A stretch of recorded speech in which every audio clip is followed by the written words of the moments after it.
নমস্কার। আজকে আমরা শুনছি শ্রী নীরেন্দ্রনাথ চক্রবর্তী লেখা কামিনীর কণ্ঠহার। আজকে আমরা শুনব প্রথম পর্ব। আপনাদের কাছে অনুরোধ, গল্পটি ভালো লাগলে লাইক করবেন, অনেক শেয়ার করবেন এবং চ্যানেলটি সাবস্ক্রাইব করে চ্যানেলের সঙ্গে থাকবেন। শুরু হচ্ছে কামিনীর কণ্ঠহার। ভাদুরী মশাই কোনো কথাই বলছিলেন না। হাতে একটা পেন্সিল, পাশে একটা ইরেজার। চুপচাপ তিনি আজকের বাংলা কাগজের ভিতরের দিকের একটা পাতায় চোখ রেখে বসেছিলেন। অথচ কিছু যে খুব মনোযোগ দিয়ে পড়ছিলেন তাও নয়। মাঝে মাঝে পেন্সিল দিয়ে কাগজের পাতাতেই কিছু লিখছেন, আবার ইরেজার দিয়ে দু একটা কথা মুছেও দিচ্ছেন মাঝে মাঝে। এদিকে আমরা যে একটা জরুরি বিষয়ে তুমুল তর্ক চালাচ্ছি, সেদিকে কোনো নজরই তাঁর নেই। আজ শনিবার, 27শে এপ্রিল। ভাদুরী মশাই এবারে বাংলা নববর্ষে কলকাতায় আসতে পারেননি। ব্যাঙ্গালোরে কি একটা জরুরি কাজ পড়ে যাওয়ায় সেখানেই আটকে গিয়েছিলেন। সেটা মিটিয়ে গতকাল তিনি কলকাতায় এসে পৌঁছান। পৌঁছেই আমাকে খবর দিয়েছিলেন। ফলে আজ সকালে সদানন্দ বাবুকে নিয়ে আমি ভাদুরী মশাইয়ের বোন ভগ্নিপতি অর্থাৎ মালতী দেবী এবং ডক্টর অরুণ সান্যালের ফ্ল্যাটে এসে উপস্থিত হয়েছি। ফ্ল্যাটটা কাঁকুর গাছেতে। ভাদুরী মশাইয়ের সঙ্গে তার ভাগ্নে কৌশিকও চলে এসেছে কলকাতায়। অরুণ সান্যালের স্বাস্থ্য মাঝখানে ভালো যাচ্ছিল না, কিন্তু এখন তিনি পুরোপুরি সুস্থ। ব্লাড প্রেশার ফ্লাকচুয়েট করছে না, একদম নর্মাল।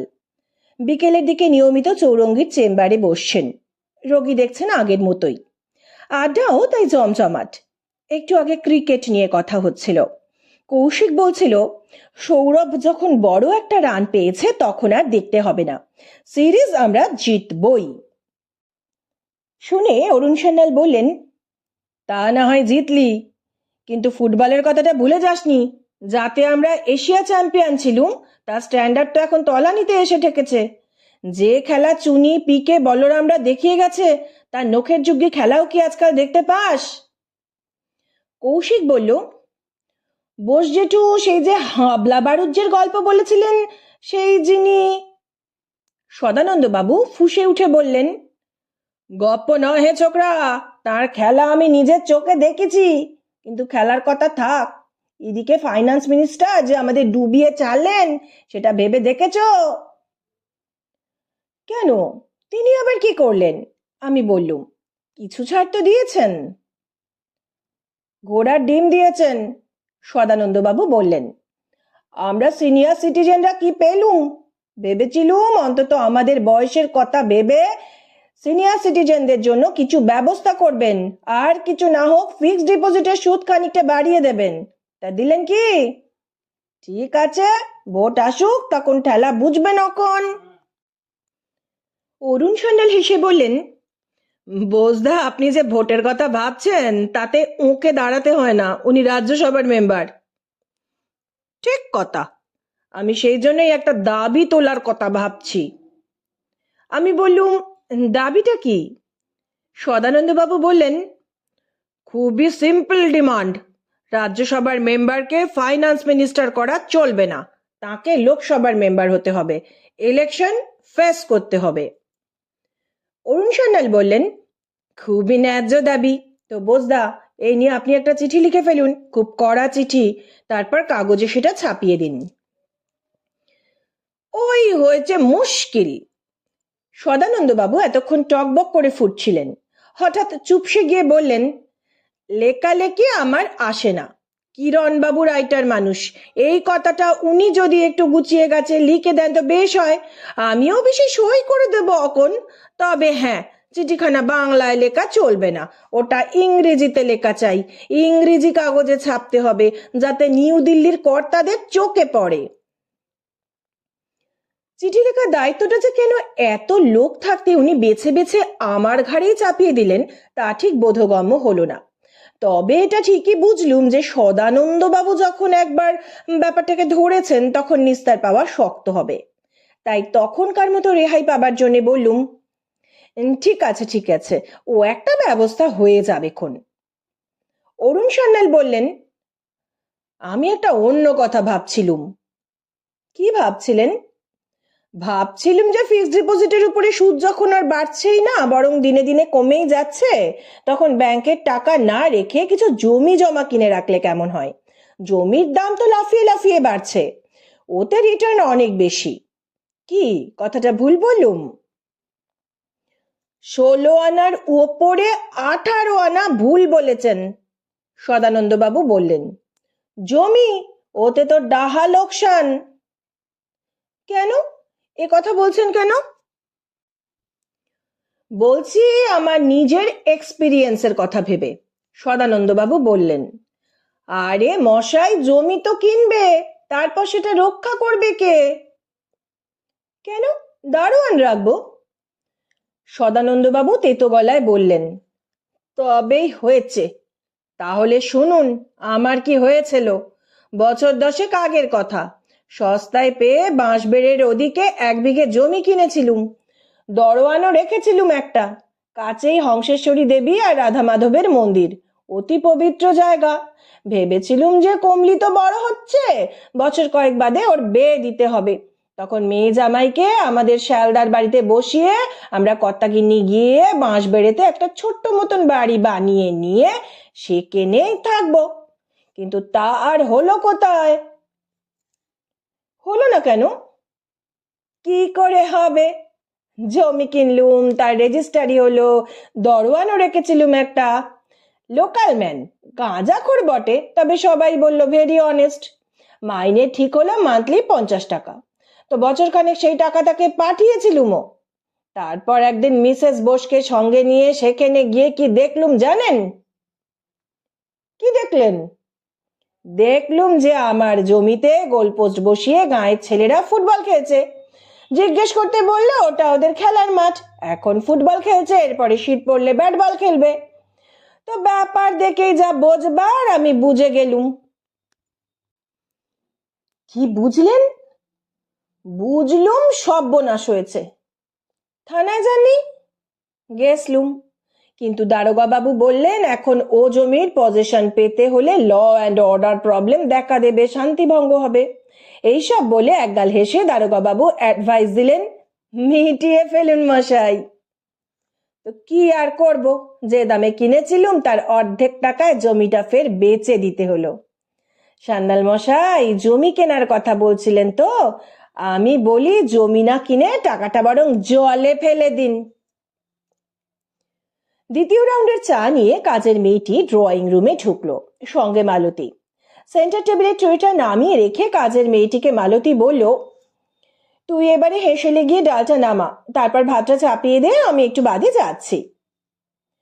তারপর পর থেকে কাপে কাপে লিকার ঢালতে ঢালতে বলল, বোসদা আর কিরণদা তো স্রেফ লিকার খান।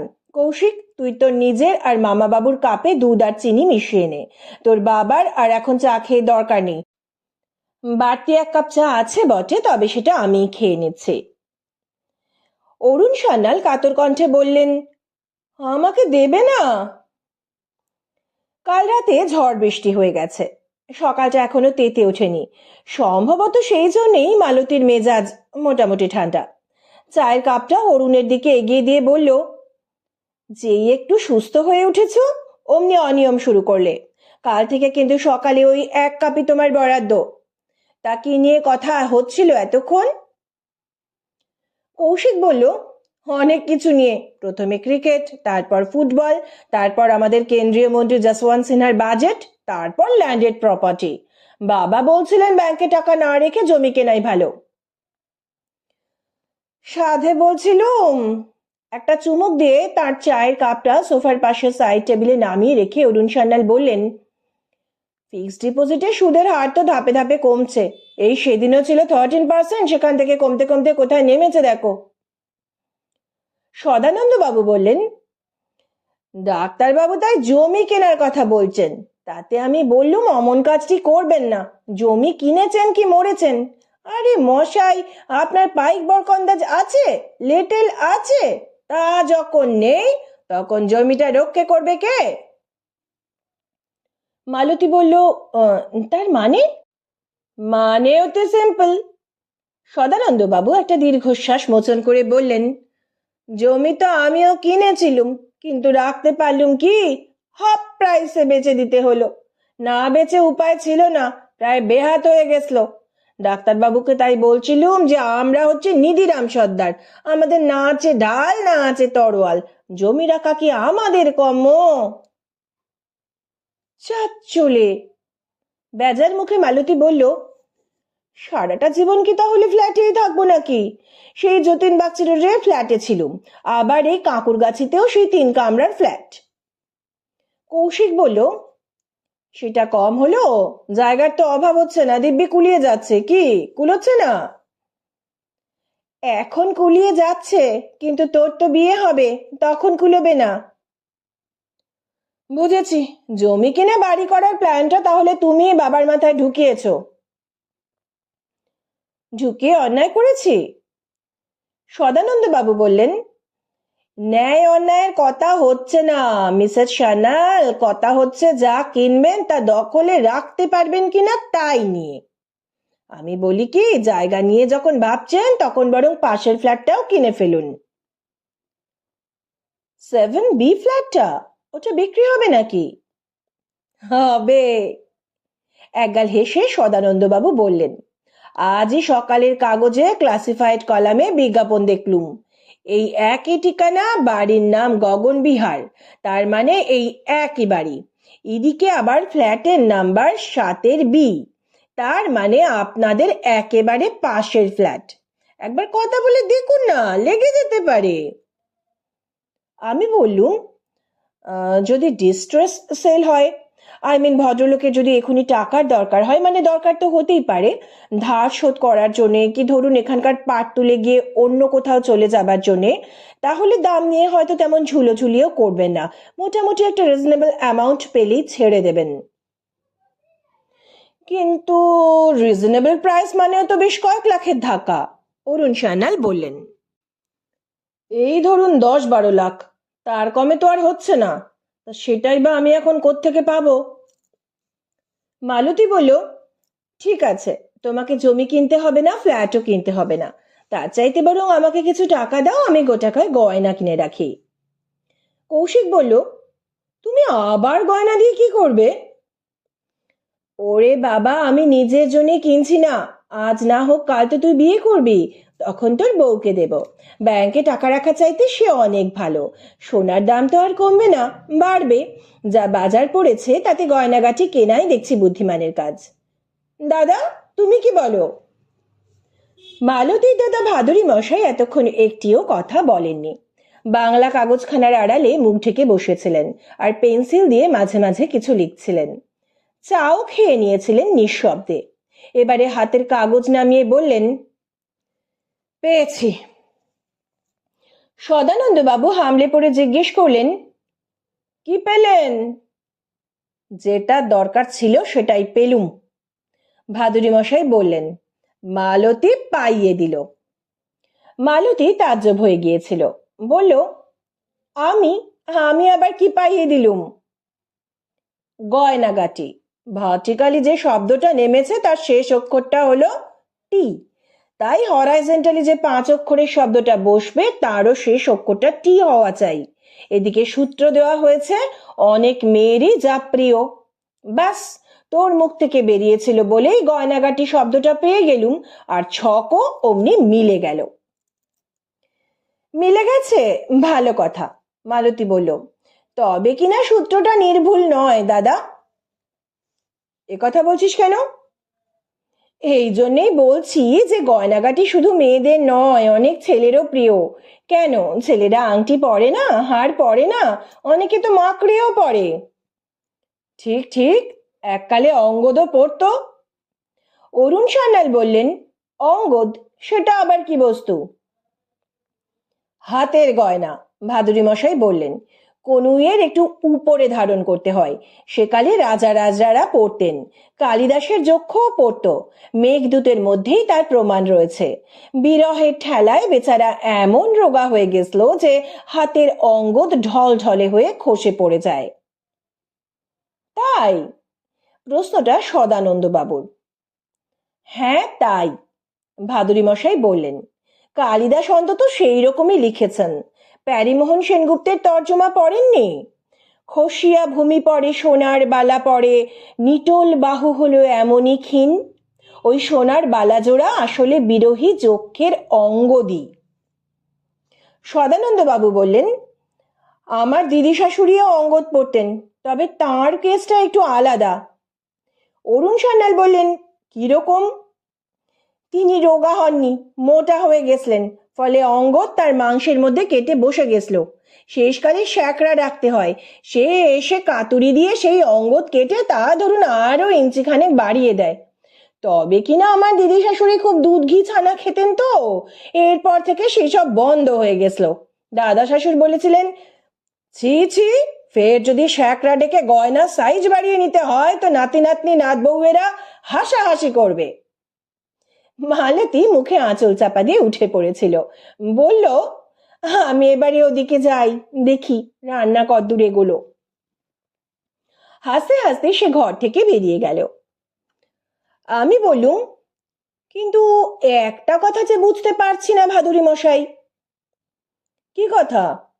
বরাবর তো ইংরেজি কাগজের ওয়ার্ড জাম্বলটা করতেন দেখেছি, বাংলা কাগজের ক্রস ওয়ার্ড আবার কবে থেকে ধরলেন? আজ থেকে ধরলুম, ভাদুরী মশাই বললেন। তবে ওয়ার্ড জাম্বলও ছাড়িনি। ওটা হয়ে গেছে? আমি জিজ্ঞেস করলাম। আপনারা আসার আগেই হয়ে গেছে। যে অক্ষরগুলি পেয়েছিলুম সেগুলি হলো RERUMER। ঠিক করে বসাতেই মার্ডারার। না, মাথাটা গরম করে দিলেন দেখছি। আমি বললুম, যাদৃশী ভাবনা যশ, এসব শব্দ বোধ হয় আপনার মতন লোকদের কথা ভেবেই বসানো হয় ভাদুরী মশাই। ভাদুরী মশাই হাসলেন, তবে আমার কথার জবাবে কিছু বললেন না। সদানন্দ বাবুর দিকে তাকিয়ে বললেন, মাথাটা কি খুব গরম হয়েছে? খুব। তাহলে চলুন একটা ঠান্ডা জায়গা থেকে ঘুরে আসি। সদানন্দ বাবু উৎফুল্ল গলায় বললেন, তাহলে তো ভালোই হয়। কোথায় যাবার কথা ভাবছেন?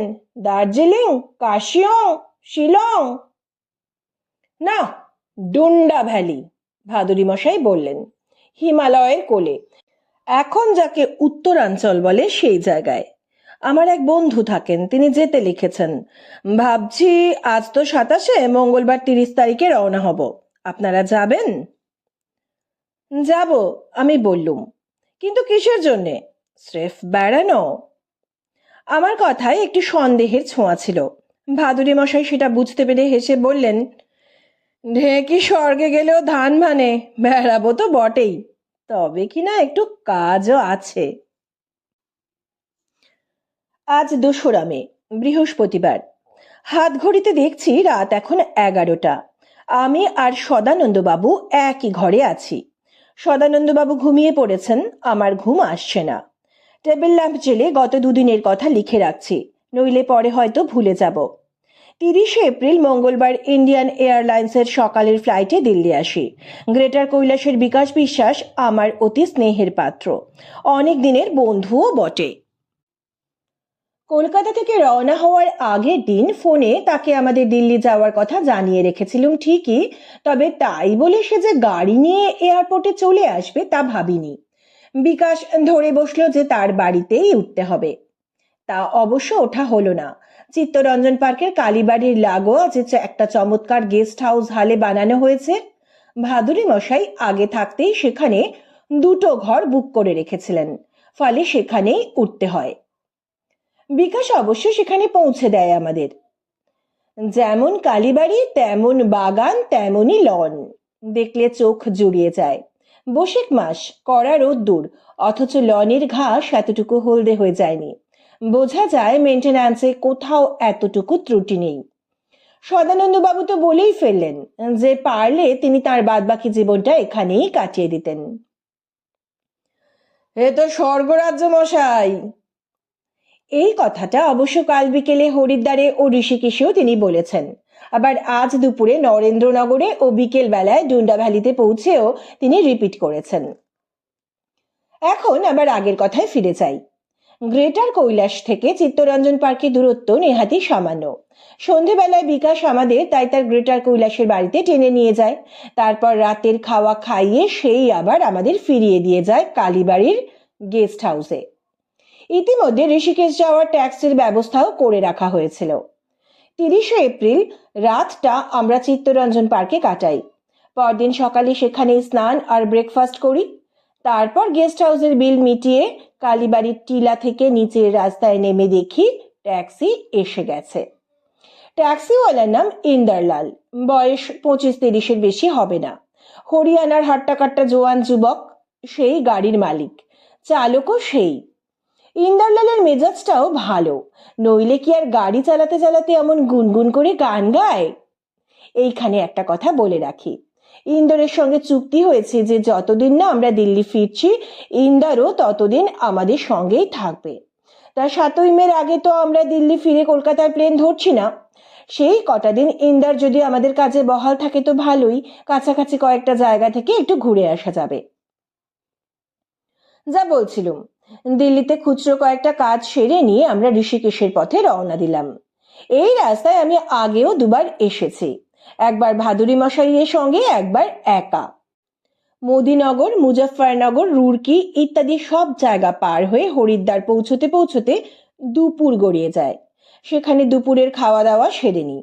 খাওয়ার আগে সদানন্দবাবু বায়না ধরেছিলেন যে হারকি পৈরিতে তিনি লোহার সে কল ধরে গঙ্গা স্নানটা সেরে নেবেন। ভাদুরী মশাইয়ের আপত্তিতে সেটা সম্ভব হয়নি। ঘাটের ধারে একটা গড়িতে ঢুকে বাসমতি চালের ভাত, অড়হর ডাল আর রাজমার একটা তরকারি দিয়ে নিরামিষ মধ্যাহ্নভোজ সমাধা হলো। শেষ পাতে যে টক দইটা দিয়েছিল সেটাও খারাপ লাগলো না। রাতটা ঋষিকেশে কাটাই। কলকাতার বাইরে গেলে সাধারণত আমরা দুটো ঘর নিয়ে থাকি, একটা ছেড়ে দিই ভাদুরী মশাইকে, অন্যটায় থাকি আমি আর সদানন্দবাবু। এবার অনেক চেষ্টা করেও ঋষিকেশের কোনো হোটেলে দুটো ঘর পাওয়া গেল না। যাত্রী সংখ্যা নাকি হঠাৎ ভীষণ বেড়ে গেছে, সর্বত্র ভিড়। শেষ পর্যন্ত বাধ্য হয়ে এখানকার পার্বতী নিগমের টুরিস্ট লজে একটা 3 বেডেড রুম নিতে হলো। বাথরুম একটা বলে একটু অসুবিধে হলো বটে, কিন্তু ঘরটা খোলামেলা, তার উপর কাঁচের জানলায় গিয়ে দাঁড়ালে পাহাড় চোখে পড়ে। সন্ধে নামার আগেই লজ থেকে বেরিয়ে খানিক হেঁটে লাচমান ঝুলা পেরিয়ে গঙ্গার ওপার থেকে দিব্যি ঘুরেও আসা গেল। পুরী আর সবজি সহযোগে নৈশাহারও ওপারেই সমাধা করেছে। হাঁটাহাঁটি কম হয়নি। লজে ফিরে বিছানায় গা ঢেলে দেওয়া মাত্র ঘুমে দুচোখ জড়িয়ে এলো। আজ 2রা মে, একটু দেরিতে ঘুম ভেঙেছিল। ভাদুরী মশাই অবশ্য সাত সকালে বিছানা থেকে উঠে পড়েছেন। দাড়ি কামিয়ে স্নান সেরে এক চক্কর ঘুরেও এসেছেন এরই মধ্যে। লজে ফিরে তিনিই আমাদের ঘুম ভাঙান। হাত ঘড়ির দিকে তাকিয়ে দেখি 8টা বাজে। বেশ শীত। ভাদুরী মশাইয়ের তো বরফ ঠান্ডা জলেও স্নান করতে কোনো অসুবিধে হয় না, কিন্তু যেমন আমার তেমন সদানন্দবাবুরও গরম জল চাই। সেটা জোগাড় করতে অবশ্য বেগ পেতে হয়নি। চৌকিদারকে ডেকে তার হাতে একটা 5 টাকার কয়েন গুঁজে দিতেই এক বালতি গরম জলের ব্যবস্থা হয়ে যায়। চটপট স্নান আর প্রাতরাশ সেরে নিয়ে লজ ছেড়ে আমরা 9টা নাগাদ বেরিয়ে পড়ি। ঋষিকেশের সামনে নদী, পিছনে পাহাড়। পাহাড়কে বেড় দিয়ে উঠে গেছে চকচকে কালো পিচের রাস্তা। সেই ঘোরানো রাস্তায় পাক খেতে খেতে ইন্দারলালের গাড়ি একবারে পাহাড় চূড়ায় গিয়ে পৌঁছলো। নিচের দিকে তাকালে শুধুই পাহাড়, খাত, শীর্ণ 2-1টি ঝর্ণা আর গাছপালা ছাড়া কিছুই চোখে পড়ে না। তবু মনে হয় যেন ঋষিকেশের একেবারে মাথায় আমরা চড়ে বসেছি। জায়গাটা আসলে একটা ছোট্ট শহর, নাম নরেন্দ্রনগর। ছিমছাম পরিপাটি জায়গা, দেখতে অনেকটা দার্জিলিং এর ম্যালের মতো। শহরের মাঝ মধ্যখানে একটা মার্কেট প্লেসও চোখে পড়ল। ট্যাক্সি থামিয়ে ভাদুরী মশাই 1 কার্টন সিগারেট কিনলেন। পথের ধারে একটা দোকানে ঢুকে চাও খাওয়া হলো। তারপর ফের উতরাই। নিচে নেমে সমতল ভূমি, মাঝে মাঝে ছোট ছোট জনবসতি, এবড়ো খেবড়ো পাথরের বাড়ি, খাপড়ার চাল, একটার পর একটা বসতি পার হয়ে যাচ্ছে। হিন্দোলা, আগরখাল, ফাকাট, জাজস, নাগনি, চামুয়া, টিহরি, গদিসরাই, চলদিয়ানা, জাম, নাগুন নামের ফলকগুলি চোখের সামনে ভেসে উঠেই ফের ছিটকে পিছনে চলে যাচ্ছে। কোনো কিছুই ঠিক মতো দেখা যাচ্ছে না, না ঘরবাড়ি, না গেরস্থালি, না মানুষজন। দেখতে দেখতে ধরাশু বলে একটা জায়গায় পৌঁছে গেলুম। পথ এখান থেকে 3 দিকে চলে গেছে। পিছনের রাস্তা ধরে নরেন্দ্রনগরে ফিরে যেতে পারি। বাঁদিকের রাস্তা চলে গেছে যমুনোত্রীর দিকে, আর গঙ্গোত্রীর দিকে যেতে হলে ধরতে হবে ডান দিকের পথ। আমরা ডান দিকের পথ ধরি, গঙ্গোত্রী দূরের ব্যাপার। তার অনেক আগে পড়বে উত্তরকাশী শহর। আমরা অবশ্য উত্তরকাশীতেও যাব না, তার আগে পড়বে ডুন্ডা ভ্যালি। আপাতত সেখানেই আমাদের যাত্রা শেষ হবে। একটা কথা বলতে ভুলে গেছি, ধরাশুতে পৌঁছবার আগেই বেশ কয়েকটা বরফে ঢাকা পাহাড় চূড়া আমাদের চোখে পড়েছিল, কিন্তু চোখ ভরে সেগুলো দেখব কি? মাঝখানে ভাদুরী মশাই যেই একবার উত্তরকাশীর নাম করেছেন, সদানন্দবাবু অমনি চমকে উঠে বললেন, সে কি, এখানে আবার কাশি এলো কোত্থেকে?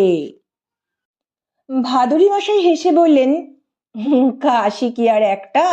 কাশি অনেক। কলকাতায় আছে কাশীপুর, তেমনি এখানেও আছে উত্তরকাশী।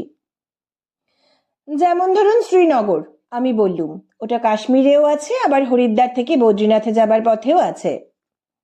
ইন্দরলাল বলল, লঙ্কা কো নাম আপ লোগ সুনা হোগা। সদানন্দ বাবু বললেন, হ্যাঁ হ্যাঁ জরুর সুনা, উহার রাক্ষস রহতা থা। দূর মশাই, ভাদুরী মশাই বললেন, শুধু লঙ্কায় কেন, রাক্ষস খক্ষস সব জায়গাতেই ছিল, কিন্তু সে কথা হচ্ছে না।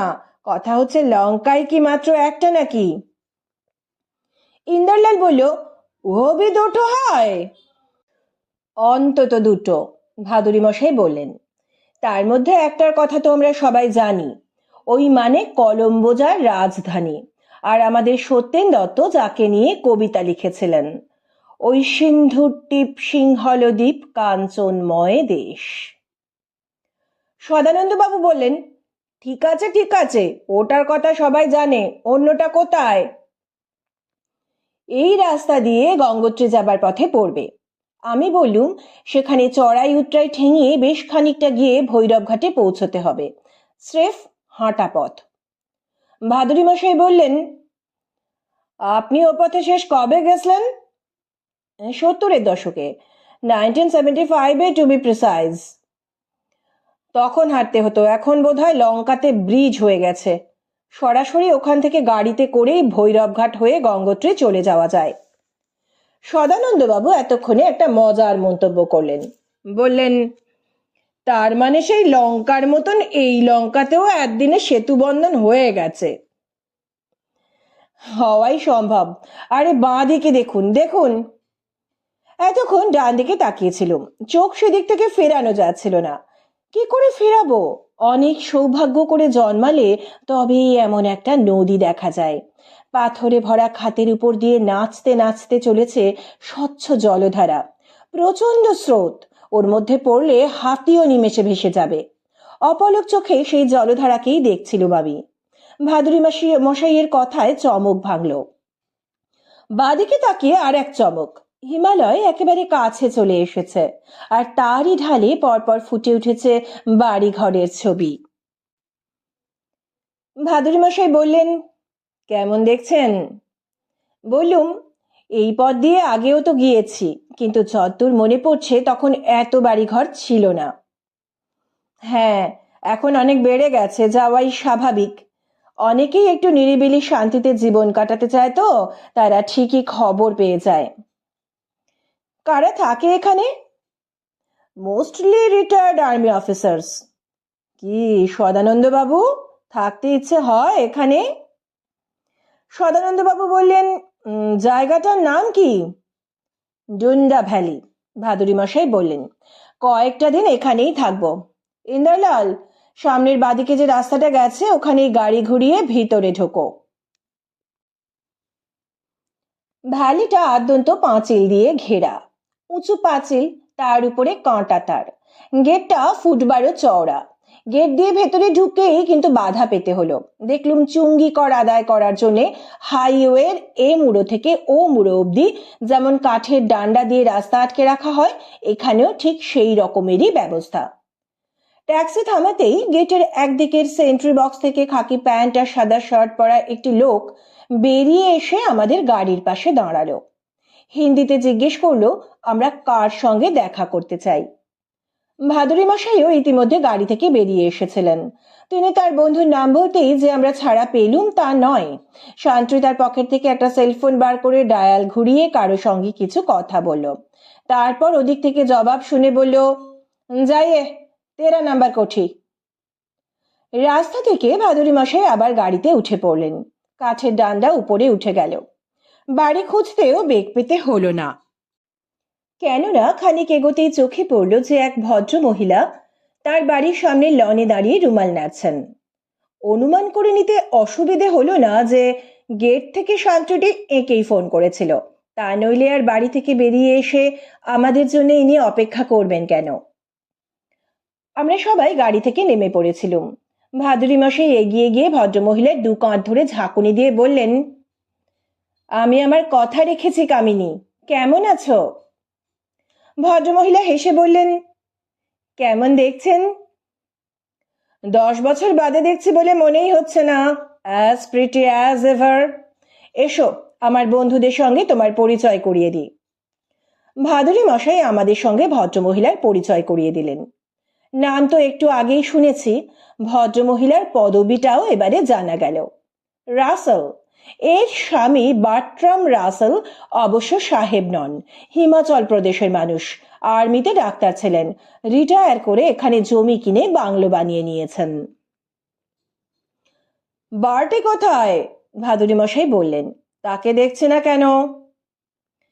রোগী দেখতে গেছে, কামিনী বললেন। তোমরা আসার একটু আগেই বেরিয়ে গেল। কখন ফিরবে? কিচ্ছু ঠিক নেই। মাইল 10 দূরে একটা গ্রামে নাকি একই সঙ্গে জোনা 3 কলেরা হয়েছে। দরকার হলে রাত্রিটাও সেখানেই থেকে যাবে, ফিরতে ফিরতে কাল সকাল। কিন্তু তোমরা আর এখানে দাঁড়িয়ে থেকো না, ভেতরে চলো, হাত মুখ ধোও, কিছু খেয়ে নাও, তারপর কথা হবে। ওহো, তোমাদের ট্যাক্সিটাকে ছেড়ে দেবে নাকি? না, ভাদুরী মশাই বললেন। ওর সঙ্গে কথা বলে নিয়েছি, আমরা এখানে যে কদিন আছি ও আমাদের সঙ্গেই থাকবে। তোমাদের এখানে ড্রাইভারদের থাকার কোনো আলাদা ব্যবস্থা নেই? থাকলে ওকে দেখিয়ে দাও। আছে, কামিনী বললেন, কিন্তু ওর আলাদা থাকার দরকার কি? আমাদের একতলাটা তো খালিই পড়ে থাকে, ও বরং সেখানেই থাকুক। ইন্দারলালকে একতলায় তার ঘর দেখিয়ে দিয়ে আমরা দোতলায় উঠে আসি। বাংলোটার বর্ণনা দেওয়া দরকার, কিন্তু তার আগে ডুন্ডা ভ্যালির আরো একটু বর্ণনা দেওয়ার লোভ সামলাতে পারছি না। প্রথম দর্শনেই ভালো লেগে যাওয়ার ব্যাপারটা খুব নির্ভরযোগ্য নয়।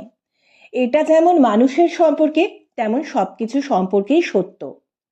কেননা পরে যখন খুঁটিয়ে খুঁটিয়ে দেখি, তখন প্রথম দর্শনে যা খুব ভালো লেগেছিল তার মধ্যে অনেক খুঁত বেরিয়ে পড়ে। ডুন্ডা ভ্যালি সম্পর্কে কিন্তু কথাটা একটুও খাটছে না।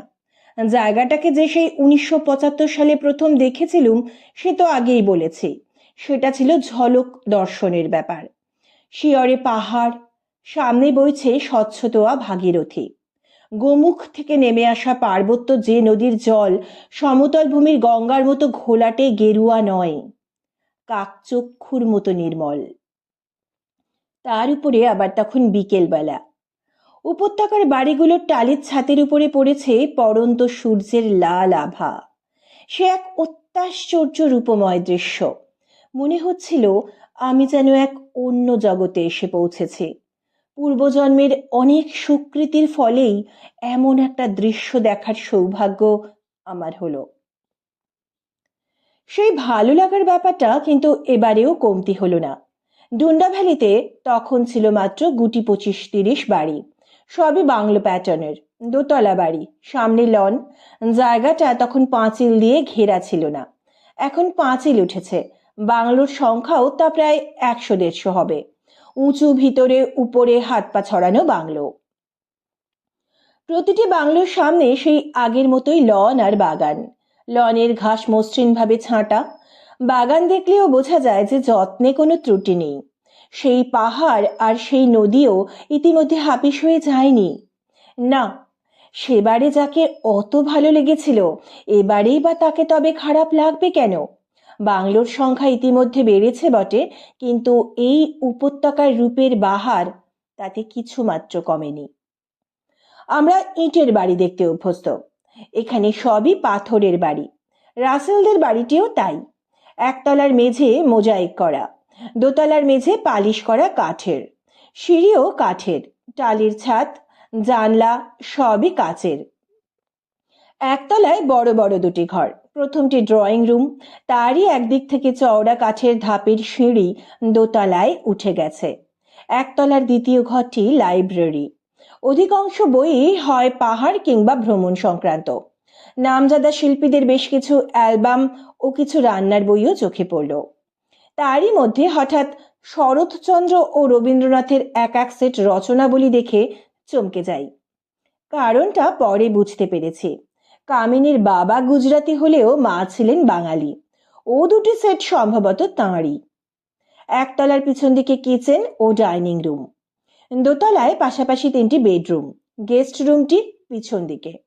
তার সামনে খানিকটা ফাঁকা জায়গা, সেখানে দাঁড়ালে পাহাড় চোখে পড়ে।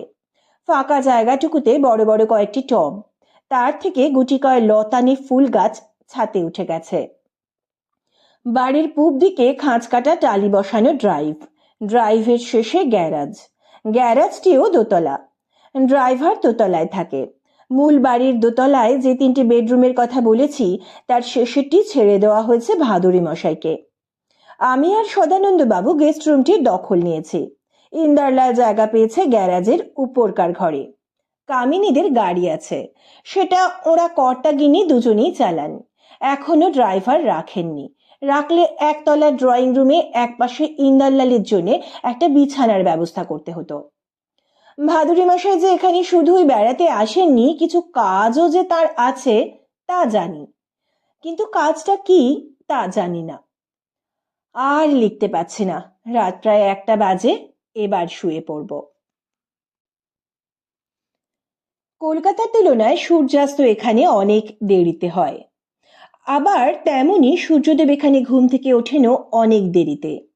এখন বৈশাখ মাস, 4:30তেই কলকাতার আকাশে এখন প্রথম আলোর চরণধ্বনি শোনা যায়। আজ 3রা মে, শুক্রবার। কাল রাত্রিরে একটু দেরি করে শুয়েছিলাম বটে, কি জানি কেন ভোর 5টাতেই আজ ঘুম ভেঙে যায়। সেটা অবশ্য প্রথম দফা নিদ্রাভঙ্গ। ঘর অন্ধকার, আকাশে আলো ফোটেনি দেখে পাশ ফিরে ফের ঘুমিয়ে পড়ি। দ্বিতীয় দফা নিদ্রাভঙ্গ হতে হতে 8টা বাজে। সদানন্দবাবু হাঁক ডাক শুরু করে না দিলে হয়তো আরো দেরি হতো। চোখ খুলে হাত ঘড়ির দিকে তাকিয়ে বললুম, ওরে বাবা, এ যে অনেক বেলা হয়ে গেছে, আপনি কখন উঠলেন? 7টায়। ভাদুরী মশাই তারও আগে উঠেছেন। দুজনে মিলে মাইল 3 হেঁটে এলুম। বাইরে গেছিলেন নাকি? না, কম্পাউন্ডের মধ্যে দিব্যি রাস্তা রয়েছে, বাইরে যাবার দরকারই হলো না। চা খাওয়া হয়েছে? অনেকক্ষণ। বলতে বলতে ভাদুরী মশাই ঘরে ঢুকলেন। 7টায় বেডটি দিয়েছিল, আপনারটা ওই টেবিলে ঢাকা দেওয়া রয়েছে। আপনি ঘুমোচ্ছেন দেখে সদানন্দবাবু আর আপনাকে জাগাননি। ঠিক আছে, ওটা খেয়ে নিচ্ছি, আমি বললুম। নতুন করে আর চা দিতে বলার দরকার নেই। ওটা ঠান্ডা হয়ে গেছে, খাওয়া যাবে না, ভাদুরী মশাই বললেন। বরং এক কাজ করা যাক, চটমট মুখ হাত ধুয়ে নিন, তারপর চলুন বাইরে থেকে সবাই মিলে আর এক চক্কর ঘুরে আসি। বাইরে মানে কম্পাউন্ডের বাইরে। রাস্তার ধারে এক আধটা চায়ের দোকান কি আর নেই? সেখানেই চা খেয়ে নেবেন। একটু বাদেই তো ব্রেকফাস্ট দেবে, আমি বললুম। বেডটি মিস করেছি, এবারে ব্রেকফাস্টও মিস করবো নাকি? ব্রেকফাস্ট 10টার আগে দেবে না, তার আগেই আমরা ফিরে আসবো। চলুন চলুন, আর সময় নষ্ট করবেন না। তাই হলো। মুখ হাত ধুয়ে জামা কাপড় পাল্টে নিতে 5 মিনিটও লাগলো না। ভাদুরী মশাই আর সদানন্দ বাবুর সঙ্গে আমি দোতলা থেকে নিচে নেমে এলুম। কম্পাউন্ডের বাইরে রাস্তার ধারে একটা চায়ের দোকানও পাওয়া গেল। বিস্বাদ চা। তাই কোনো রকমে গলাধ্যকরণ করে হাঁটতে হাঁটতে আমরা নদীর ধারে গিয়ে একটা পাথরের ওপর বসে পড়লুম। চমৎকার বাতাস বইছে, ঘুমের জড়তা নিমেষে কেটে গেল। কম্পাউন্ড থেকে বেরোবার সময় লক্ষ্য করেছিলুম যে সান্ত্রী পাল্টে গেছে। নতুন লোকটিকে জানাতে হলো যে আমরা কে, কার গেস্ট, কত নম্বর বাংলায় উঠেছি। ব্যাপার দেখে আমি আর সদানন্দবাবু যে একটু হকচকিয়ে গেছি, ভাদুরী মশাই সেটা ঠিকই বুঝে গেছিলেন। কম্পাউন্ডের বাইরে বেরিয়ে এসেই তিনি বলেন, এতে ঘাবড়াবার কিছু নেই। এখানকার সিকিউরিটির ব্যবস্থা খুবই কড়া। ডুন্ডা ভ্যালি থেকে কোনো গাড়ি বেরোলে কিংবা বাইরে থেকে কোনো গাড়ি এখানে ঢুকলে শান্ত্রী তার নম্বর আর সময় লিখে রাখে। ভিতর থেকে কোনো অপরিচিত মানুষ বেরোলেও তাকে জেরা না করে ছাড়া হয় না। নদীর ধারে বসে গল্প করতে করতে কামিনী রাসেল সম্পর্কেও বেশ কিছু খবর জানা গেল। পাঠকদেরও সেটা সংক্ষেপে জানিয়ে রাখি। কামিনী রাসেলদের পরিবারের সঙ্গে ভাদুরী মশাইয়ের পরিচয় ও যোগাযোগ বাঙ্গালোরে। এদের তিনি প্রায় 30 বছর ধরে ছিলেন। কামিনীর বাবা গুজরাতি, মা বাঙালি। বাবা জানকী দাস পটেল ছিলেন আমেদাবাদের বিখ্যাত ব্যবসায়ী। ঠাকুরদা অশ্বিনীভাই পটেল গীতাঞ্জলির ইংরেজি তর্জমা পড়ে রবীন্দ্রনাথের ভক্ত হন। শান্তিনিকেতনের খবর তিনি রাখতেন। ছেলের স্কুলের পাঠ সাঙ্গ হবার পরে তাকে তিনি শান্তিনিকেতনে পাঠিয়ে দেন। এ হলো 50-এর দশকের গোড়ার কথা। জানকী দাসের বয়স তখন বছর 20। শান্তিনিকেতনে পড়ার সময় তার পরিচয় হয় রঞ্জনার সঙ্গে। দুজনে একই ক্লাসে পড়তেন। পরিচয় থেকে প্রণয়, প্রণয় থেকে পরিণয়। অশ্বিনী ভাই বেশি দিন বাঁচেননি। জানকী দাস ও রঞ্জনার বিয়ের বছর 5 বাদে তিনি মারা যান। যেহেতু বাপ মায়ের একমাত্র সন্তান, তাই পারিবারিক ব্যবসার পুরো ঝক্কি এসে পড়ে জানকী দাসের ঘাড়ে। এদিকে আমেদাবাদের জলবায়ু রঞ্জনার সহ্য হচ্ছিল না। তিনি মাঝে মাঝে অসুস্থ হয়ে পড়ছিলেন। ডাক্তারের পরামর্শে জানকী দাসকে তাই আমেদাবাদ ছাড়তে হয়। অশ্বিনী ভাইয়ের জুয়েলারির কারবার এক জ্ঞাতি ভাইয়ের কাছে বিক্রি করে দিয়ে স্ত্রীকে নিয়ে তিনি বাঙ্গালোরে চলে আসেন। এ হলো 1975 সালের কথা। জানকী দাস আর রঞ্জনা দুজনেরই বয়স তখন 40 পেরিয়ে গেছে। কামিনী তাদের একমাত্র সন্তান। তার বয়স তখন 12-13-র বেশি হবে না। জিজ্ঞেস করলুম, তার মানে তো কামিনীর বয়স এখন 40, তাই না? তা তো হবেই, ভাদুরী মশাই বললেন, কিন্তু ওর কথা একটু পরে আসছে। তার আগে জানকী দাস সম্পর্কে আর দু একটা কথা বলেনি। ভদ্রলোকের ব্যবসা বুদ্ধি ছিল অসাধারণ। একটা নতুন জায়গায় এসে রাতারাতি ব্যবসা জমানো নেহাত চারটিখানি ব্যাপার নয়, বলতে গেলে প্রায় অসম্ভবই। জানকী দাস কিন্তু সেই অসম্ভবকেই সম্ভব করলেন। ওর কারবারের সুনাম ছড়িয়ে পড়তে পুরো 1 বছরও লাগলো না। কিসের কারবার? কারবার সেই একই, জুয়েলারি। তবে শুধু সোনার উপর নয়, সেই সঙ্গে দামি পাথরের, হিরে, মুক্ত, চুনি, পান্নার। গয়না বানানোর ব্যাপারে বাঙালি কারিগরদের সুখ্যাতির কথা জানতেন তো, তাই কলকাতার বউবাজার পাড়া ঢুঁড়ে অনেক বেশি মাইনের টোপ দিয়ে বেশ কয়েকজন নামী কারিগরকে বাঙ্গালোরে নিয়ে গেছিলেন। তাদের দিয়ে এমন সব ডিজাইনের গয়না বানিয়ে শোকেস সাজাতে লাগলেন, যা দেখে গোটা কর্ণাটকে একেবারে ধন্যি ধন্যি পড়ে গেল। যেমন ডিজাইন তেমনই পাথর সেটিং এর কাজ। কি বলবো, জানকী দাসের দোকান থেকে কেনা হয়েছে দেখতে দেখতে এটাই যেন বাঙ্গালোর আর মাইসোরের অভিজাত মহিলা মহলে একটা স্ট্যাটাস সিম্বল হয়ে দাঁড়ায়। একটুক্ষণের জন্য চুপ করলেন ভাদুরী মশাই। তারপর বললেন, শুধু জানকী দাসের ব্যবসা বুদ্ধির তারিফ করলে বেশি ভুল হবে। ঝানু কারবারি তো তিনি ছিলেনই, কিন্তু সেই সঙ্গে যদি না আর একজনের শিল্পরুচি যুক্ত হতো জানকী দাসের জুয়েলারি, তাহলে অত তাড়াতাড়ি অতটা বিখ্যাত হয়ে উঠতে পারত না। সেই আরেকজন কে? আমি জানতে চাইলাম। জানকী দাসের স্ত্রী রঞ্জনা। একে তো শান্তিনিকেতনের কলা ভবনের ছাত্রী তিনি, তার উপরে অলঙ্করণের ব্যাপারে তার উদ্ভাবনী শক্তিও ছিল অসাধারণ। নিজের সম্পর্কে কখনো কিছু বলতে চাইতেন না, কিন্তু আমি জানকী দাসের কাছেই শুনেছি যে প্রতিটি গয়নায় নকশা রঞ্জনা নিজের হাতে এঁকে দেখিয়ে দিতেন। শুধু তাই নয়, কারিগরদের ডেকে বুঝিয়ে দিতেন কোন গয়নার কোন পাথরের সেটিং হলে সবচেয়ে বেশি মানাবে। ভাদুরী মশাইয়ের সঙ্গে পটেলের পরিচয় হয় 80 সালে। দোকান থেকে কিছু দামি গয়না চুরি হয়েছিল। থানায় জানালে সেটাই হতো স্বাভাবিক ব্যাপার, কিন্তু জানকী দাস যেহেতু তাঁরই এক খানদানি কাস্টমারকে সন্দেহ করছিলেন, তাই লোক জানাজানি হবার ভয়ে তিনি থানায় না গিয়ে ভাদুরী মশাইকে তদন্তের ভার দেন। ভাদুরী মশাই বুঝতে পারেন জানকী দাসের সন্দেহ অমূলক নয়। নামজাদা পরিবারের সেই খদ্দেরের উপরে অন্যভাবে চাপ খাটিয়ে তিনি গয়না উদ্ধার করে আনেন। রঞ্জনা দীর্ঘজীবী ছিলেন না। 82 সালে মাত্র 50 বছর বয়সে তিনি মারা যান। স্ত্রীর এই অকাল বিয়োগের বেদনা জানকী দাস সহ্য করতে পারেননি। তার মৃত্যু হয় 85 সালে। সদানন্দবাবু মনে মনে হিসেব করছিলেন বোধ হয়। বললেন, কামিনীর বয়স তো তখন খুবই কম হবার কথা, মেরে কেটে 22-23। ওই বয়সেই বাপের ব্যবসার ঝক্কি ওকে সামলাতে হলো। ভাদুরী মশাই বললেন, সামলানোর পক্ষে শক্ত হতো না, বুদ্ধিমতী মেয়ে, ইতিমধ্যে বিএসসি পাশও করে ফেলেছিল, তার উপরে বাপের কাছ থেকে পেয়েছিল গুজরাটি ব্যবসা বুদ্ধি। বাই দ্য ওয়ে, ওর আঁকা ছবি তো আপনারা দেখেননি। বললুম, আমরা যে ঘরে আছি তার দেওয়ালে একটা ল্যান্ডস্কেপ চোখে পড়েছে।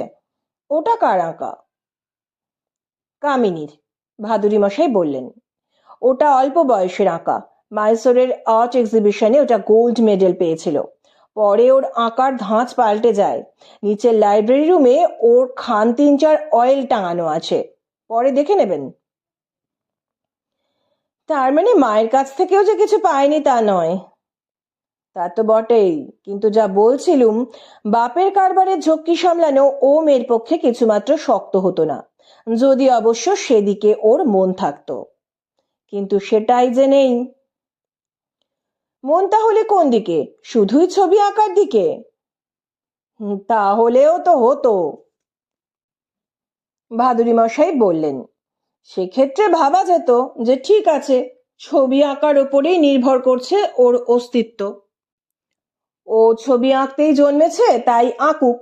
এমন আর্টিস্ট, এমন স্কাল্পটারের কথা তো সবাই জানে, যাকে ধ্রুব বলে বুঝেছে, তার জন্য সর্বস্ব ত্যাগ করতে তাদের আটকায়নি। ভাবতুম যে কামিনীও সেই গোত্রের, কিন্তু মুশকিল কি জানেন, সেটাও এক্ষেত্রে আমি ভাবতে পারছি না।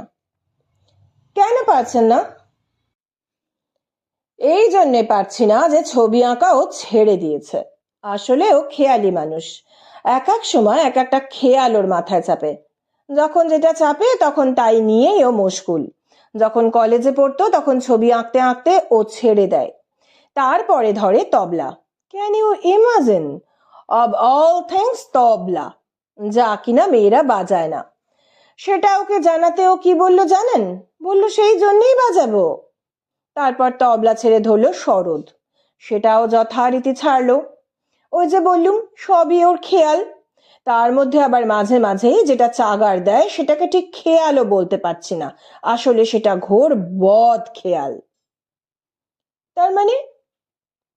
ভাদুরী মশাই তক্ষুনি আমার প্রশ্নের কোনো জবাব দিলেন না। খানিকক্ষণ একেবারে নিঃশব্দ বসে রইলেন। তারপর একটা দীর্ঘশ্বাস ফেলে বললেন, দেখুন, বয়সে আমি ওর বাপের চেয়েও কিছু বড়, আমাকেও আঙ্কেল বলে। যতই খেয়ালি হোক, আমি ওকে স্নেহ কিছু কম করি না। ওর বাবা আর মা দুজনেই আমার ঘনিষ্ঠ বন্ধু ছিলেন, দুজনকেই আমি খুব কাছের থেকে দেখেছি। তাই বলতে পারি যে অমন সজ্জন একালে খুব কমই চোখে পড়ে। আর সেই জন্যই আমার মাঝে মাঝে বড় ধাঁধা লেগে যায়, কিছুতেই বুঝতে পারি না যে এমন উন্মাদ মেয়ে ওদের কি করে হলো। হ্যাঁ, উন্মাদ? সদানন্দবাবু আঁতকে উঠে বললেন, তার মানে পাগল? যে মেয়ে দুমদাম প্রেমে পড়ে আর প্রেমে পড়লেই যার কাণ্ডজ্ঞান লোপ পেয়ে যায়, তাকে আপনি পাগল ছাড়া আর কি বলবেন? শুধু প্রেমে পড়া নয়, সেই সঙ্গে বিয়ে করার জন্য ক্ষেপে যাওয়া। হ্যাঁ, বার্টি রাসেল ওর ক নম্বর স্বামী জানেন? সদানন্দবাবু ঢোক গিলে বললেন, ক নম্বর? 4 নম্বর, ভাদুরী মশাই বললেন। এর আগে ও আরো 3-3বার বিয়ে করেছে। বলেন কি? ঠিকই বলছি। কামিনীর প্রথম বিয়ে হয়েছিল এক বাপে তাড়ানো মায়ে খেদানো বাউন্ডুলে আর্টিস্টের সঙ্গে। ছোকরা কাঠ কয়লা দিয়ে ছবি আঁকতো, তারপর সেই ছবি পার্কের রেলিং এ টাঙিয়ে বিক্রি করত। কামিনীর তখনও বিয়ের বয়স হয়নি, বয়স ভাঁড়িয়ে বিয়ে করে বরকে সঙ্গে নিয়ে সরাসরি বাড়িতে এসে হাজির। মুখে 3 দিনের না কামানো দাড়ি, পরনে তাপ্পি মারা জিন্সের প্যান্টালুন আর ময়লা শার্ট। জামাতা বাবা জীবনকে দেখে রঞ্জনা শয্যা নেন। তারপরে আর বেশি দিন তিনি বাঁচেননি। সে বিয়ে বছর খানেক টিকেছিল। কামিনী নিজেই একদিন তার নতুন প্রেমিককে ডেকে এনে আর্টিস্ট বেচারাকে ঘাড় ধাক্কা দিয়ে বাড়ি থেকে বার করে দেয়। ও, তার নতুন প্রেমিকটি কি করতো? ফিল্মে ফাইটারের চাকরি করত। দেখতে নেহাত খারাপ ছিল না, কিন্তু বিদ্যে ক্লাস 3 পর্যন্ত। এই দ্বিতীয় বিয়েটাও বেশি দিন টেকেনি। আর থার্ড ম্যারেজ? সেটা যে খুব খারাপ হয়েছিল এমনিতে তা বলা যাচ্ছে না। সেও প্রেম করে বিয়ে। প্রেমিকটি অধ্যাপক, বাঙ্গালোরেরই একটা আন্ডার গ্রাজুয়েট কমার্স কলেজে অ্যাকাউন্টেন্সি পড়াতো। বয়স অবশ্যই একটু বেশি, এই ধরুন 40-42। তা ওই বয়সে তো অনেকেই আজকাল বিয়ে করে। কি মশাই, করে না? হ্যাঁ হ্যাঁ, তা করে বই কি, সদানন্দবাবু বললেন। তা এটাও টিকলো না কেন? কি করে ঠিকবে? ভাদুরী মশাই তেতো হাসলেন। মাসখানেক যেতে না যেতে ঝুলি থেকে বেড়াল বেরিয়ে পড়ল। জানা গেল যে প্রেমিক পুরুষটি ব্যাচেলার নয়, তার বউ বাচ্চা রয়েছে। বউ থাকতো গ্রামের বাড়িতে। খবর পেয়ে সে শহরে এসে মামলা ঠুকে দিয়েছে। বিগামির চার্জ। দোষী সাব্যস্ত হওয়ায় বাবা জীবনে জেল হয়ে যায়। সদানন্দবাবু বললেন, ওরে বাবা! আমি বললুম, তারপরে এই ফোর্থ ম্যারেজ উইথ বাউচি রাসেল? হ্যাঁ, ভাদুরী মশাই বললেন। এটা যে কদিন টিকবে কে জানে। এত সব হুজ্জুতের মধ্যে কারবার দেখার সময় পায়? কারবার কি ওর হাতে আছে যে দেখবে? তার মানে? মানে খুবই সহজ, ভাদুরী মশাই হেসে বললেন। রঞ্জনার মৃত্যুর পরেও বছর কয়েক বেঁচে ছিলেন জানকী দাস। কামিনীর প্রথম বিয়ের ধাক্কাটা তিনি সামলাতে পেরেছিলেন, কিন্তু ফিল্মি ফাইটারের সঙ্গে দ্বিতীয় বিয়ের ধাক্কাটা আর পারলেন না। তাছাড়া তিনি স্পষ্ট বুঝে গেছিলেন যে লেখাপড়ায় মেয়েটা চৌখস ঠিকই, সেই সঙ্গে মায়ের শিল্পরুচির সঙ্গে বাপের ক্ষুরোধার বুদ্ধিও সে পেয়েছে বটে, কিন্তু এত সব গুণের কোনোটাই শেষ পর্যন্ত কাজে লাগবে না। তার কারণ ওর মাথায় রয়েছে পাগলামির বীজ। আবার একটুক্ষণের জন্য চুপ করে রইলেন ভাদুরী মশাই। তারপর বললেন, এটা বোঝার পর জানকী দাস আর সময় নষ্ট করেননি। জুয়েলারির ব্যবসাটা তিনি বিক্রি করে দেন। বাড়িটা লিখে দিলেন মেয়ের নামে। রঞ্জনার যা কিছু গয়নাগাটি ছিল সবই মেয়ের হাতে তুলে দিলেন। আর ব্যবসা বিক্রি করে যা পাওয়া গিয়েছিল তার থেকে কামিনীর নামে ব্যাংকে একটা 25 লাখ টাকার ফিক্সড অ্যাকাউন্ট খুলে বাদবাকি টাকা দান করলেন রামকৃষ্ণ মিশনকে। এ হলো 1985 সালের কথা। জানকী দাস সেই বছরই মারা যান। বলুম, আপনার তো খুবই বন্ধু ছিলেন, মৃত্যুর আগে আপনাকে কিছু বলে যাননি? একটাই কথা বলেছিলেন, মেয়েটা তো ঘোর উন্মাদ, বিপদে পড়লে ওকে যেন আমি দেখি।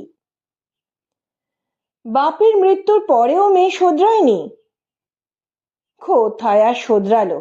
জানকী দাসের মৃত্যুর পরে দিন কয়েক একটু গুম মেরেছিল। তারপর বছর দুয়েক বাদে বিয়ে করলো ওই অধ্যাপককে। Another disaster.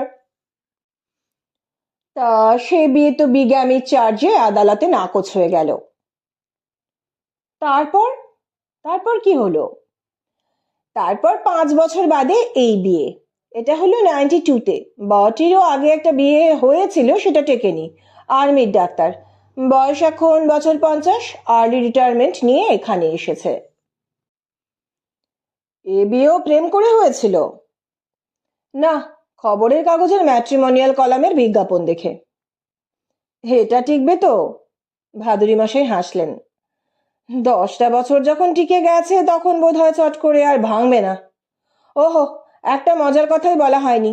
এমনিতে পাগলি হলে কি হয়, মেয়েটার ব্যবসা বুদ্ধি প্রখর, কিন্তু বাপের কাছ থেকে কিছু গয়নাগাটি, একটা বাড়ি আর ওই 25 লাখ টাকা পেয়েছিল, সে তো জানেন। তা ওর ব্যাংক ব্যালেন্স এখন কোথায় এসে দাঁড়িয়েছে একবার ভাবুন দেখি। সেভারাল ক্রোর্স।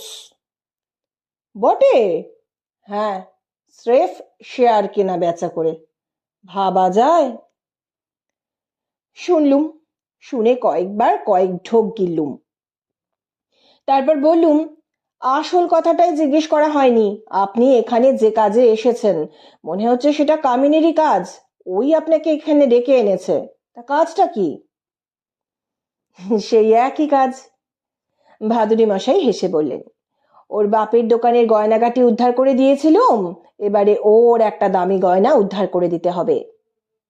সদানন্দবাবু বললেন, আবার সেই বাংলা ক্রসওয়ার্ড, সেখানেও শব্দটা ছিল গয়নাগাটি। আমার মনে পড়ে গেল ইংরেজি ওয়ার্ড জাম্বলের কথা, সেখানে শব্দটা ছিল মার্ডারার, কিন্তু সেটা আর বললুম না। নদীর ধার থেকে বাংলোয় ফিরতে ফিরতে প্রায় 10টাই বেজে যায়। ভাদুরী মশাইয়ের পিছনে পিছনে একতলার ডাইনিং রুমে ঢুকে দেখি কামিনী আমাদের জন্য অপেক্ষা করছে। জিজ্ঞেস করলো, কোথায় গিয়েছিলে? ভাদুরী মশাই বললেন, ভোরবেলায় উঠে সদানন্দ বাবুকে নিয়ে হাঁটতে গিয়েছিলুম। কিরণবাবু তো তোরই মতন ঘুম কাতুরে, 8টায় ফিরে এসে ওর ঘুম ভাঙাই, তারপর ওকে নিয়ে নদীর ধারে গেছলুম। চমৎকার জায়গা, বাতাসটাও ইনভিগরেটিং, উঠতে ইচ্ছে করছিল না। তা বাটিকে দেখছি না যে, সে কোথায়? ফেরেনি, কামিনী বলল। একটু আগে ফোন করেছিল, বলল একটা কেস একটু গোলমেলে, তাকে ফেলে রেখে আসতে পারছে না, তবে লাঞ্চের আগে ফিরবে।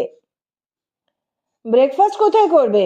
আর তাছাড়া বেরিয়ে গেছে তো কাল বিকেল হওয়ার আগেই, তাহলে রাত্রিরের খাওয়াটাই বা কোথায় খেলো? সঙ্গে কিছু স্যান্ডউইচ দিয়ে দিয়েছিলুম, সেই সঙ্গে 1 ফ্লাস্ক কফি। ডিনার যদি করে থাকে তো তাই দিয়েই করেছে। আর ব্রেকফাস্ট? কামিনী হেসে বলল, আজ আর সেটা ওর কপালে নেই, তবে ও নিয়ে তোমরা ভেবো না তো, ডাক্তারদের এমন হয়েই থাকে। কাজের লোকটি প্লেট ভর্তি টোস্ট নিয়ে ঘরে ঢুকলো, তারপর দুটো দুটো করে টোস্ট আমাদের প্লেটে নামিয়ে দিয়ে বলল, ডিম কিরকম হবে? ভাদুরী মশাই কামিনীর দিকে তাকিয়ে বললেন, তুই কিরকম খাস? বাবা তো ভেজিটেরিয়ান ছিলেন, কামিনী বলল। বাড়িতে তাই মাছ মাংস আর ডিম কখনোই ঢুকতো না, ওসব জিনিস মাও ছেড়ে দিয়েছিলেন। আমি বাঙ্গালোরে থাকতে খাইনি, তবে এখন খাই। তুই যেরকম পছন্দ করিস আমাদের জন্য তাই বলে দে, আমাদের সব রকমই পছন্দ। ঠিক আছে।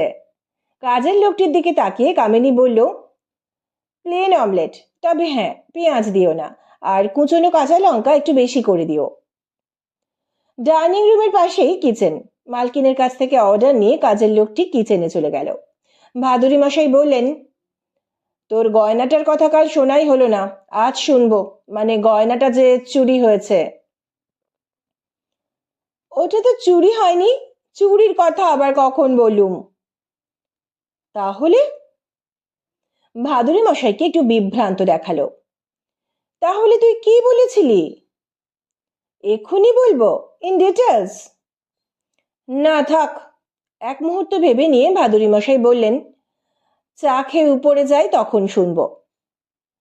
অমলেট এসে গিয়েছিল, টোস্ট অমলেট আর চা খেয়ে আমরা উপরে উঠে এলুম। উপরে সামনের দিকে বিশাল বারান্দা, মূল বাড়ির কাঠামো থেকে সেটা বেশ খানিকটা এগিয়ে গেছে। একটি কাজের লোক এসে সেখানে একটা গোল টেবিল ঘিরে ছোট ছোট 4টে ক্যানভাসের চেয়ার রেখে গেল। আমরা তাতে আরাম করে বসার পরে ভাদুরী মশাই একটা সিগারেট ধরালেন, তারপর একগাল ধোঁয়া ছেড়ে বললেন, তোর বাড়িতে কাজের লোক মোট কজন রে? কামিনী বলল, 5 জন। একজন কুক, তাকে তোমরা একতলায় দেখেছো, বাকি 4 জন অন্য সব কাজ করে। অন্য সব কাজ মানে কি কাজ? একটি মেয়ে আছে যে বাসন কোসন ধোয় আর জামা কাপড় কাচে, বাদ বাকি 3 জন পুরুষ। তাদের মধ্যে একজন যেমন দোতলা ঝাঁটপাট দেয়, মেঝে মোছে, ডাস্টিং করে সব সাফ সুতরো রাখে, আর একজনও তেমনই সেই একই কাজ করে একতলায়। এখনো আরেকজনের কথা বলিসনি, সে কি করে? বাগানের কাজ করে, তাছাড়া গাড়ি ধোয়। এরা কি রাত্রিরেও এখানে থাকে, মানে এই বাড়িতে? না, কামিনী বলল, রাত্রিরে ওরা কেউই এখানে থাকে না। সকালে আসে, যে যার নিজের কাজ করে, তারপর বিকেল হবার আগেই বাড়ি চলে যায়। বাড়ি কোথায়? পাহাড়ের বস্তিতে। যাক চলে, তুমি তো গয়নার কথা কিছুই শুনছো না। শুনবো শুনবো, অত ব্যস্ত হচ্ছিস কেন? ভাদুরী মশাই হেসে বললেন, এক্ষুনি গয়নার কথায় আসছি, তার আগে 2-1টা কথা জিজ্ঞেস করে নি। বেশ, করো। ওরা যে পাহাড়ের বস্তিতে থাকে তা তো শুনলুম, তা সবাই কি একই বস্তিতে থাকে? না, আলাদা আলাদা বস্তিতে। সেগুলো ডিস্টেন্স এখান থেকে কতটা? সবে 2-3 মাইলের মধ্যে, কামিনী বলল। তবে বোঝই তো, পাহাড়ি জায়গা, সূর্য ডুবলে গোটা এলাকা অন্ধকার। তাছাড়া পাহাড়ে এখন বুনো জন্তু জানোয়ার অনেক কমে গেছে ঠিকই, তবে একেবারেই যে নেই তা নয়। সাপ আর বিছের ভয়ও আছে, ওরা তাই তাড়াতাড়ি বাড়ি ফিরতে চায়। চাইতেই পারে, সদানন্দবাবু বললেন। জন্তু জানোয়ার আছে, সাপ খোপ আছে, তাহলে আর চাইবে না কেন? আচ্ছা, একটা কথা বলুন তো, ভূত পেতনির ভয় নেই তো? কামিনী হেসে বলল, তাও আছে বই কি, মানে ওদের কথা বলছি, ভীষণ ভূতের ভয়।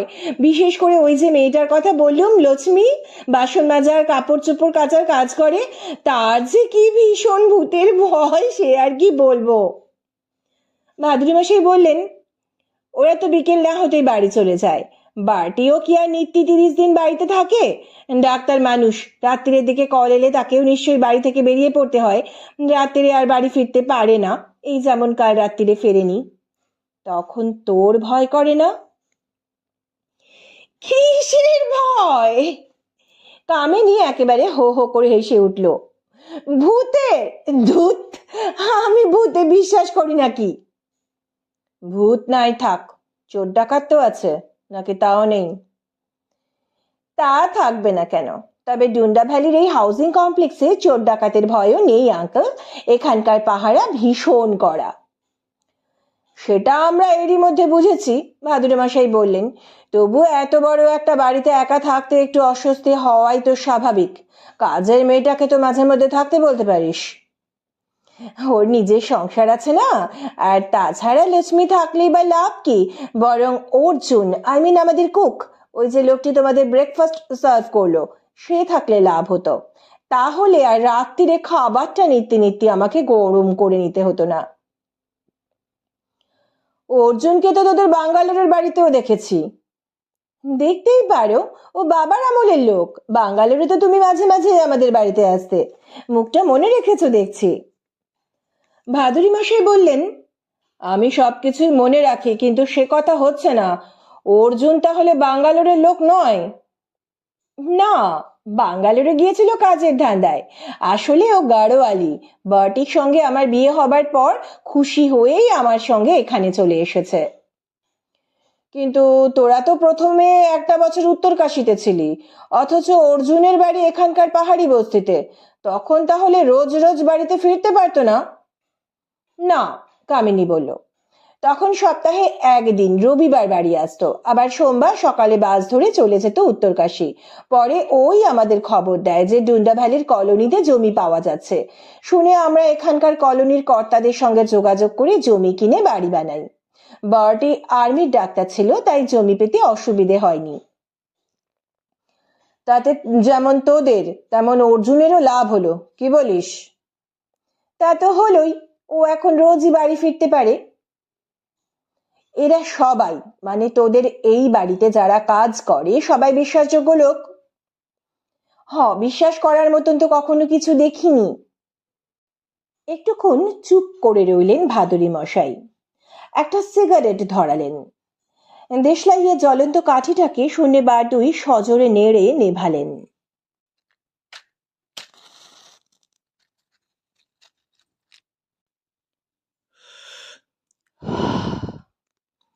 তারপর একটু ইতস্তত করে বললেন, যদি কিছু মনে না করিস, একটা প্রশ্ন করব?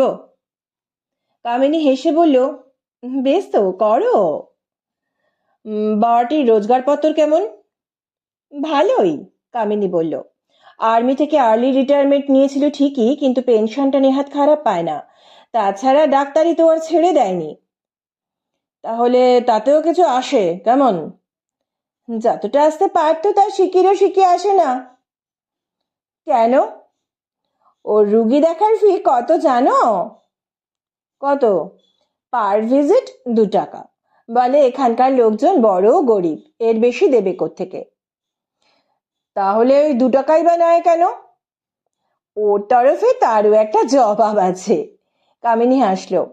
ও বলে যে একেবারে ফ্রিতে রুগী দেখলে ডাক্তার সম্পর্কে রুগীর আস্থা জন্মায় না। ঠিকই বলে। তাছাড়া রোজগারের কথা উঠছেই বা কেন? কামিনী বলল, বাটির আর আমার টাকা কি আলাদা? ও যাই পেনশন পাক, শেয়ার বেচার ব্যবসায় আমি কি কম রোজগার করি নাকি? ভাদুরী মশাইয়ের চোখে কৌতুক ঝিলিক দিল। বললেন, কত রোজগার হয়? তার কি কিছু ঠিক আছে নাকি? সবই বাজার ওঠা পড়ার উপর নির্ভর করে। শেয়ার বাজারে যা কিনি সেটা ধরে রেখে দেখতে থাকি বাজার উঠছে কিনা। খানিকটা ওঠার পরে বেচে দিই। গত মাসে 5 লাখ লাভ হয়েছিল, সে কিনেছি, কিন্তু বাজার ভালো নয়, তাই এক্ষুনি বিক্রি করছি না, আরো কদিন দেখব। ব্যবসা শুরু করার সময় তো বেশ কিছু টাকা প্রথমে ইনভেস্ট করতে হলো। কত টাকা শেয়ার কিনেছিলিস? 25 লাখ টাকার। সে টাকা পেলি কোথায়? বারে, কামিনী হেসে বলল, বাবা আমার নামে ব্যাংকে টাকা রেখে দিয়েছিল না, সে টাকা পুরো তুলে নিয়ে শেয়ারে খাটিয়ে দিই। যাক, তাহলে বাঙ্গালোরের বাড়িটা বেচিসনি? আরে না না, বাড়ি বিক্রিও করিনি, ভাড়াটেও বসাইনি। আর তোর মায়ের যে গয়নাগাটি তুই পেয়েছিস, সেগুলোর কি হলো? তারও একটাও বেচিনি। কথাটা বলেই তীব্র চোখে ভাদুরী মশাইয়ের দিকে তাকালো কামিনী। বলল, কি ব্যাপার বলো তো? টাকা, বাড়ি, গয়না খুঁটিয়ে খুঁটিয়ে এত সব কথা আমাকে জিজ্ঞেস করছো কেন? রাত্রিরে ঘুম ঠিক মতো হয়েছিল? হ্যাঁ, হয়েছিল। সকাল সকাল ঘুমিয়েছি, উঠেও পড়েছি ভোর না হতেই। ভোরে তো 2 দফা ঘুরে এলুম। তা যে কথা হচ্ছিল। ভাদুরী মশাইকে কথাটা শেষ করতে দিল না কামিনী। মাঝপথে বাধা দিয়ে বলল, দাঁড়াও দাঁড়াও, তুমি যে ঘন ঘন চা খাও তা ভুলেই গেছলুম। 1 রাউন্ড চা দিতে বলি? তা বল, ভাদুরী মশাই বললেন, শীতের জায়গা চা ছাড়া চলে? কামিনী আমাদের দিকে তাকিয়ে বলল, আপনাদের জন্য কি বলবো, চা খাবেন নাকি কফি? সদানন্দবাবু বললেন, চা, তবে শুধু লিকার। আমি আর কিরণবাবু চিনি মিশিয়ে চা খাই না। আর হ্যাঁ, লিকারটা খুব হালকা হলে ভালো হয়। তাই হবে, কামিনী বলল, আপনারা বসুন, আমি চায়ের কথা বলে আসি। সে ফিরে এলো মিনিট 5 বাদে। এসে তার চেয়ারে বসে পড়ে আমাদের দিকে তাকিয়ে বলল, খালি চারু আঙ্কেলের সঙ্গে কথা বলছি, আপনাদের সঙ্গে তো কথাই হচ্ছে না। এর আগে আপনারা এদিকে কখনো এসেছেন? বললুম, আমি এসেছি, তবে সদানন্দ বাবু আসেননি। সদানন্দ বাবু বললেন, আমি একবার এনাদের সঙ্গে মুসুরি এসেছিলুম, তখন ডেরাডুন, হরিদ্বার আর ঋষিকেশটাও দেখা হয়ে গেছিল। তবে কিনা আমার দৌড় ওই পর্যন্ত, ঋষিকেশ ছাড়িয়ে এদিকে কখনো আসা হয়নি। আমরা দেরাদুন বলি, কিন্তু সদানন্দ বাবু বলেন ডেরাডুন। যেমন আমরা 1.5 টাকা বললেও সদানন্দ বাবু বলেন 1.5 টাকা। এটা বোধহয় নর্থ ক্যালকাটার বোনাস। কামিনী আমার দিকে তাকিয়ে বললেন, আপনি এদিকে এসেছিলেন কি জাস্ট বেড়াতে? বললুম, ঠিক তাই, আসলে যমুনোত্রী গেছলুম। ফিরতি পথে মনে হলো এসেই যখন পড়েছি তখন গঙ্গোত্রীও দেখে যাই, নয়তো আবার কবে আসা হবে কে জানে। তো গঙ্গোত্রী গেছলুম এই পথেই। অনেক দিন আগের কথা, তখন ডুন্ডা ভ্যালিতে এত ঘরবাড়ি দেখিনি।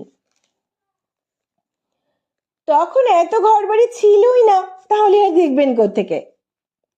চা এসে গেল। যে লোকটি আমাদের সামনে গোল টেবিলে চায়ের ট্রে এনে রাখলো, একটু আগে একতলা ডাইনিং রুমে তাকে আমরা দেখেছি। সে বাড়ির কুক অর্জুন।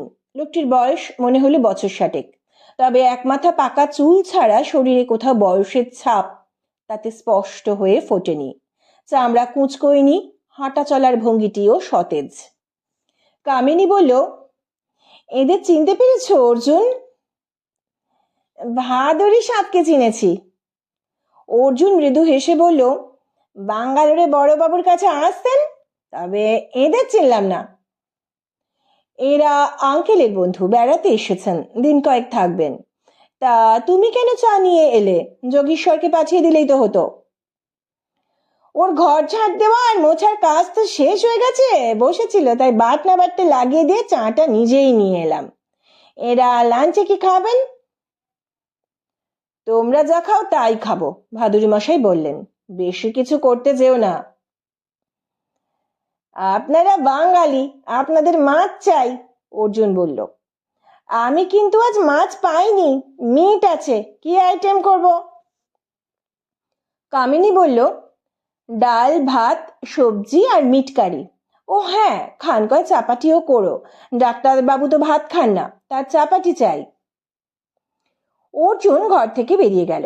কামিনী টিপট থেকে পেয়ালায় পেয়ালায় চা ঢালতে ঢালতে বলল, লাঞ্চ 1টা থেকে 2টোর মধ্যে, তারপর একটু বিশ্রাম করে নিও আঙ্কেল। বিকেলে কোথাও বেড়াতে যাবে? ভাদুরী মশাই চায়ের পেয়ালায় চুমুক দিয়ে কামিনীর দিকে তাকিয়ে বললেন, কথা ঘোরাস নে মিনি। যতবার আমি গয়নাগাটির কথা তুলছি ততবারই তুই অন্য কথায় চলে যাচ্ছিস। কি ভাবিস তুই বলতো? আমার মেমারি একদম লোপ পেয়ে গেছে। এ কথা কেন বলছো আঙ্কেল?